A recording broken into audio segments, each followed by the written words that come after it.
Who doesn't love getting real mail, especially with a one-of-a-kind sketch just for you? It's Kurt from A Dad Who Draws, and I've got something special to share with you today. Imagine opening your mailbox to find an original artwork straight from my studio to yours. This postcard is from one of my talented students, Cindy. Great job on this barn scene. I absolutely love how you set it back on a hill and it's framed by these two trees. And I'm going to sketch for you one of my favorite things to draw is a portrait from a great website, earthsworld.com.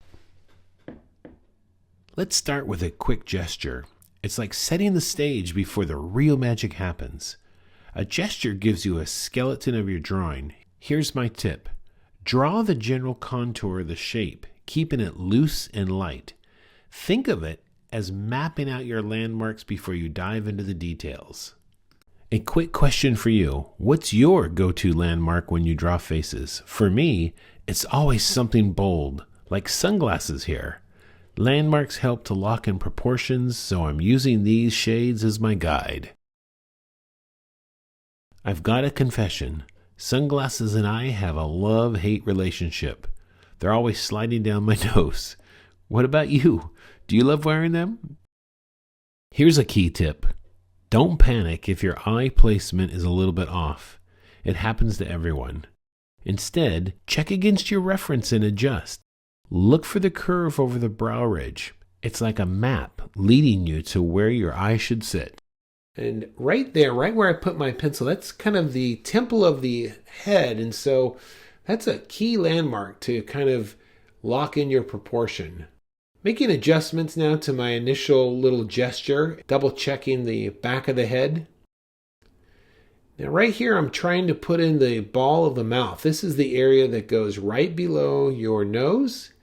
And it is a great place to start to establish where your lips go. So get in the corner, the top lip here. And then when I go to draw teeth, I always avoid them. Instead, I like to go for the negative space. I always look for the negative spaces on the mouth, whether it's in the corner or whatnot. Teeth are tricky. Here's my hack. I don't focus on drawing individual teeth. I focus on the spaces between them. By shading the negative spaces around the mouth, you create a realistic effect without the picket fence look. You know what I mean.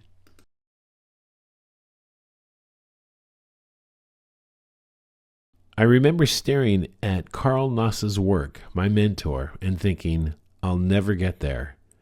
But here's what I've learned. Progress isn't a straight line. It's made up of small victories.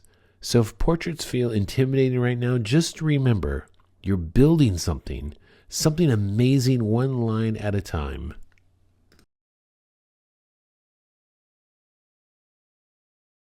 All right, let's jump into these. When I draw reflections on a pair of sunglasses, I'm only looking for shape. I trust what I see and not what I think. So I just kind of follow the shape of the reflection, fill it in, and then go dark. Really pop in those darks. Those darks are key to your reflections.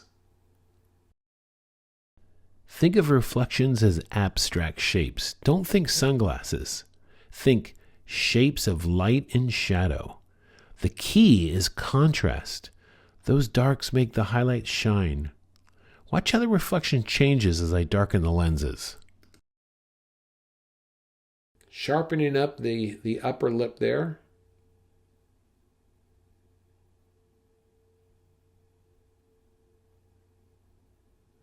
Here we go, dropping in some more negative shape in the mouth. This will bring out the teeth.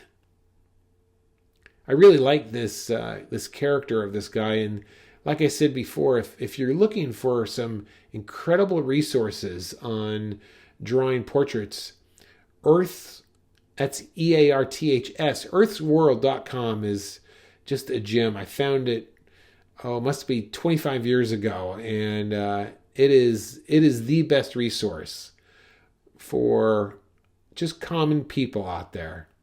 All right, getting in his cheek. When I drew this, I was thinking of the old Flintstone cartoons in Hanna-Barbera, how when they would do a 3/4 view. If you don't know what I mean, here's a quick picture of Fred Flintstone for you. And his cheek. All right, getting down into the neck here. And I'm dropping in the part underneath his chin. And then grabbing those great muscles that are right above the eyes.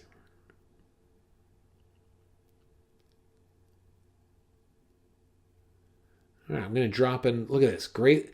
Adding a little bit of tone. You know, every little clue you drop sometimes will help you draw it better. And in this case, dropping a little shadow here and here is definitely a big help. Here I am now drawing the ear. And I'll put in the outside shape, that being a C. And I like to think of, you know, inside every ear you might find the letter Y. And so I just try and put that in and drop in my lights and darks. And that seems to bring out the form. Want your own personalized postcard? It's easy. Just type postcard in the comments and I'll send you the details. Hey, now that we're talking about ears, I could use a like. Do you hear me? Hit the like button and subscribe. I grabbed myself a white pencil. This is, I forget the brand here, but I'm coming in here with just dropping in these highlights.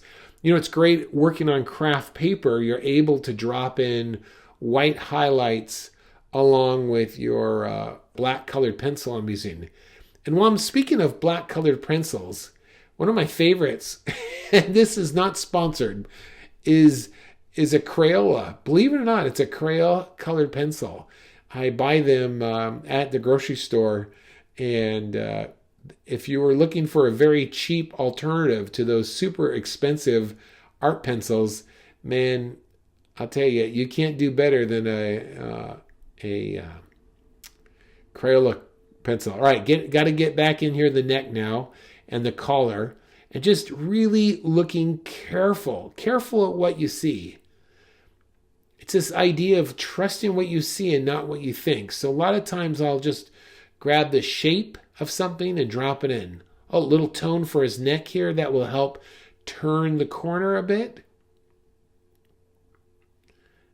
And now I'm just dropping in some dark black shapes. Quick outline of his shoulder there on the other side. Wow, what do you think of that?